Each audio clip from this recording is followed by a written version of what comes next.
you're browsing Amazon, you'll see something made by some cheap electronics company in the $10 range, 10 to 20 or 20, dollar range, that you'll think, huh, I can think of a situation where that would come in useful.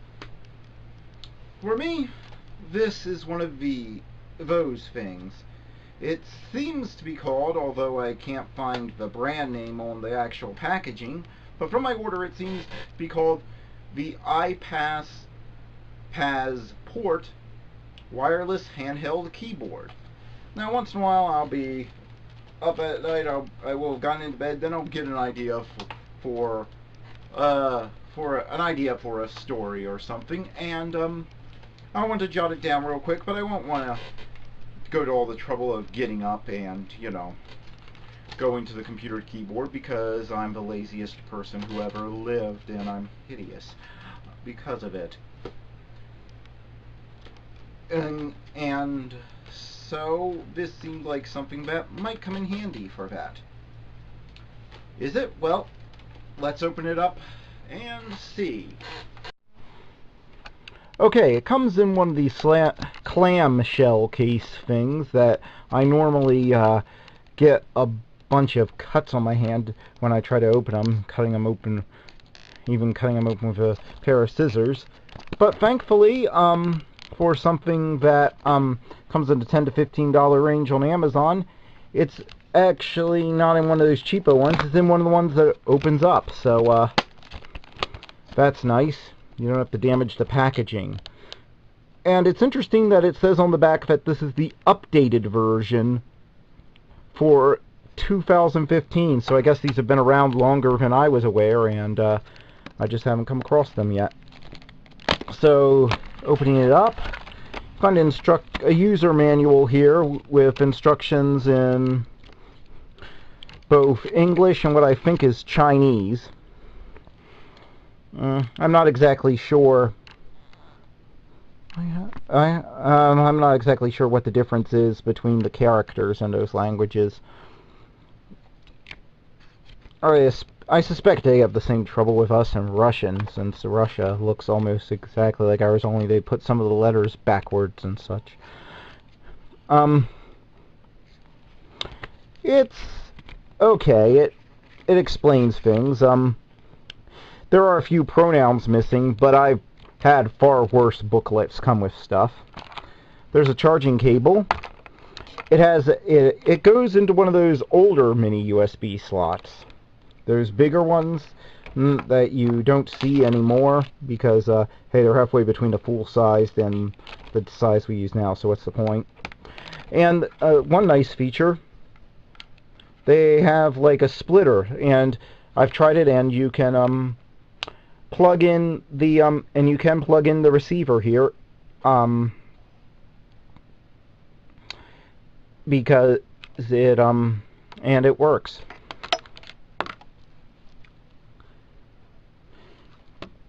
So it doesn't take up 2 slots on your computer, so that's nice.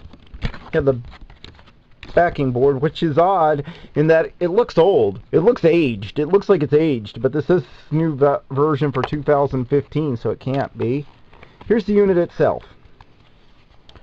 First impression is it's actually smaller than I thought it would be, which is a plus because it means I can operate it one-handed.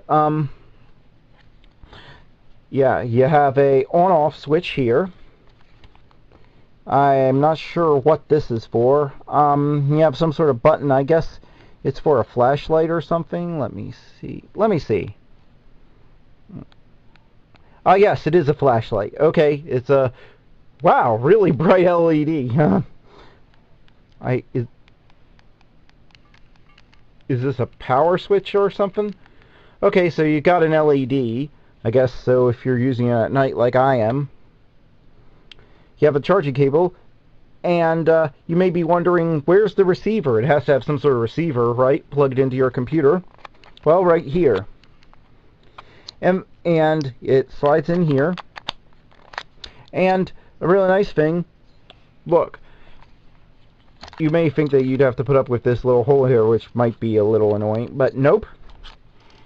The protective plate on the remote on the receiver actually slides back into the remote on its own and then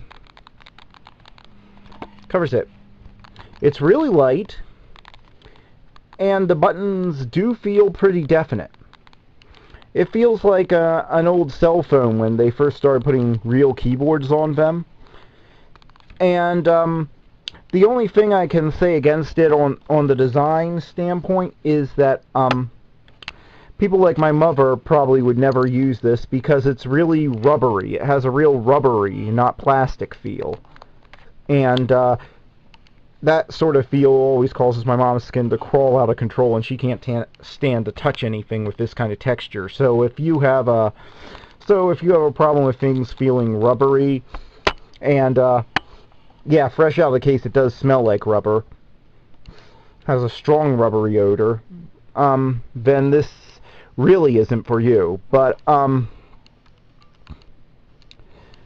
yeah, it connects to anything with a yes, but other than that, it connects to anything with a USB slot on it, so that that will run a keyboard. So that's nice. So yeah, let's cut to some. So yeah, other than the feel and the smell, it's pretty nice so far as being designed, and it looks like it'll last me a while. It actually has some keys on it that aren't on my standard full-size keyboard, so that's nice. That enable me to control media player with them easily. So let's cut to some Fraps footage I recorded earlier showing off how this thing works. Okay, so I have it plugged in.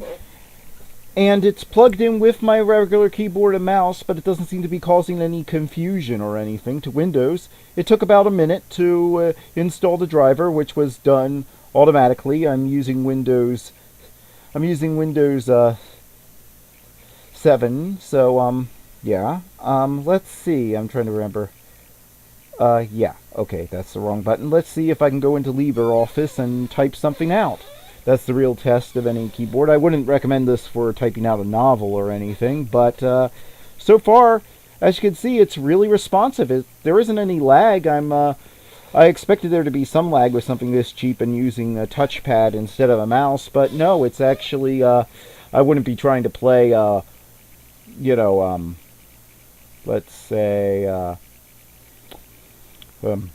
Mass Effect or something like that on this, but let's see here.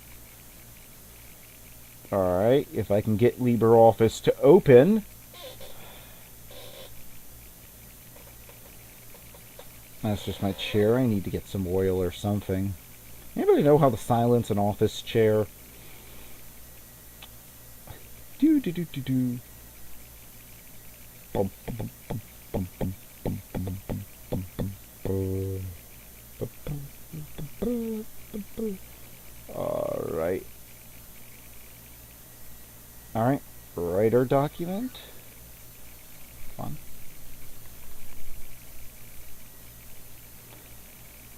And just keep forgetting to double click here. Alright, let's see here.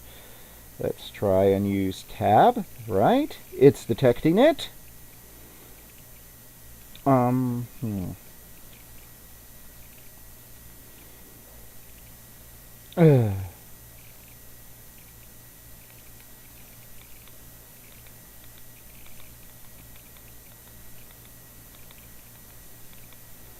This is the most riveting video ever put on YouTube. I have caps lock on because of my because that's my capture key I didn't think about. Yeah, as you can see, I'm typing fairly quickly. I'm not very good with little key stuff like this, but all the buttons are working and they're responsive, and yeah, I'm impressed. Yeah, this is, yeah, you can use this for, pretty much anything. This is, surprising, but, yeah, if you can get past the cheap, feel of it, if that doesn't bother you, if that doesn't make your skin crawl, then yes, this is very usable. I don't know who iPazzPort is. They're probably some Chinese or Hong Kong company, but this is very good. Yeah, I'll definitely be using this in future. So yeah, I give the if it weren't for the feel of a plastic, which that can't be helped in something this cheap, this would be just perfect. There isn't anything wrong with it. So yeah, if you're in the market for something like this, get it.